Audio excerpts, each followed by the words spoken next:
One Nation MP Barnaby Joyce joins me now live from Canberra. Barnaby, good morning to you. Good to see you. So your new party's primary vote has surged 7% in 2 months. Is it the Barnaby effect, or did you just see an opportunity?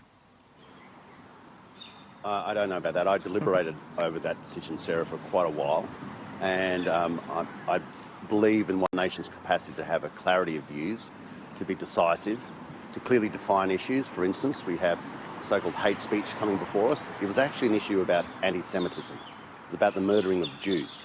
And now we have this sort of confusion about what happens with this hate speech. How wide does this go? If they get this legislation wrong, Sarah, it's a 15-year jail term. So, and that's the kind of issues where people want clarity. Instead, they get confusion, and you get a move to One Nation. And I'm happy to be part of that, not for my sake, but for the democracy of our nation and for the capacity to deliver to the Australian people a decisive, clarified product, which is what One Nation does. So you, I guess, like the Australians who are turning to One Nation, perhaps feel a bit disillusioned by what we're actually seeing in Parliament? Yes, I do. I think it's a sort of a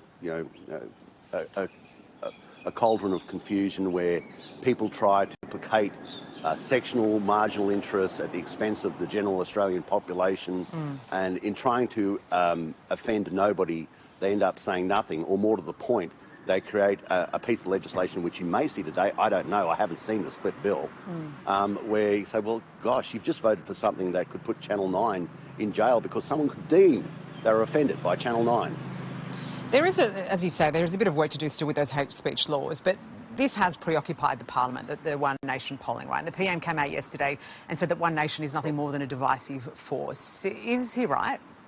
But Sarah, when he says that, that in itself implicitly is a divisive statement, isn't it? So he said, you're divisive, and by so doing, he's divisive himself. No, Prime Minister, we are part of the polity of Australia. We are part of the democracy of Australia. And it is, you don't own the voters, Prime Minister, nor anybody else. You have to earn the voters' rights, earn the voters' respects. You don't own them. You can't tell them how to vote. They will make that decision at the ballot box.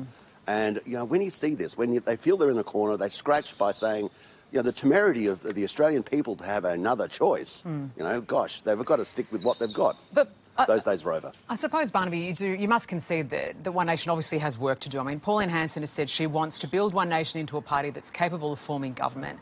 Yep. This is a leader who walked across the Senate chamber dressed in a burqa.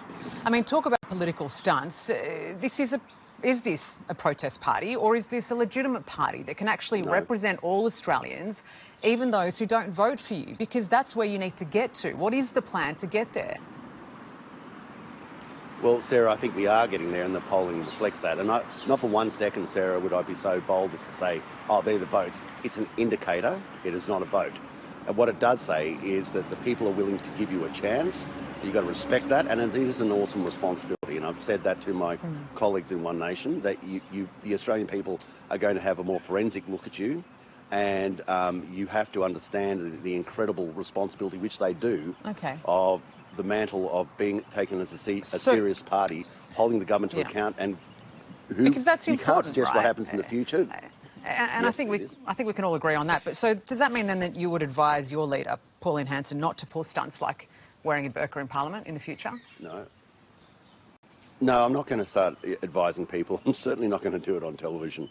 But doesn't that go against what you just said to me? Well, Sarah, I'm not going to start giving sort of partial advice on Channel 9, as much as you may wish me to do that. I'm not going to do that. What I am going to do is say right before us, right at this moment, you want One Nation to do the job because you've just heard that the Labor Party are going to vote for the so-called hate speech. Maybe you can get a definition of exactly what that is. We're a little bit flummoxed about it. The Liberal Party are going to vote for it. The National Party kind of haven't made their mind up about it. And for you better hope that the Parliament gets this right. Otherwise, there's a real threat to you. And even people I don't get along with, like Anne Toomey, who's a very proficient constitutional law, says basically, you get this wrong, I can just ban Channel 9. We don't want that. All right, well, you're currently the only lower house member of One Nation. Obviously, you need a few more to form legitimate opposition. You're turning on your old party with your new party. You're going to be targeting old mate David Littleproud's seat. Why do you think One Nation can win it? Look, I think that's a decision for the Australian people, Sarah. This is another thing. The Australian people at the ballot box, Sarah, will make up their mind about who they wish to vote for. And we are seeing this is not new, Sarah. Around the world, we're seeing it with Farage in England, with Le Pen in France, No, you're right. with You're absolutely Milano right. in Italy. I mean, we're last of the party. We're not first, and that's the way global politics is going. Is there a particular reason you're targeting David Littleproud's seat specifically? Will there be others? Well, the One Nation will be standing in every seat. I don't think there's a particular targeting. And the Australian people have a right to have a choice in every seat, not one or two or three, in every seat. How the media wish to play it, that's up to them. But the One Nation will be standing in every seat. And at this point in time, anecdotally, the One Nation vote is stronger than the coalitions. All right, we'll see if that stands the test of time. Barnaby, thanks so much for joining us this morning. Appreciate it. Well,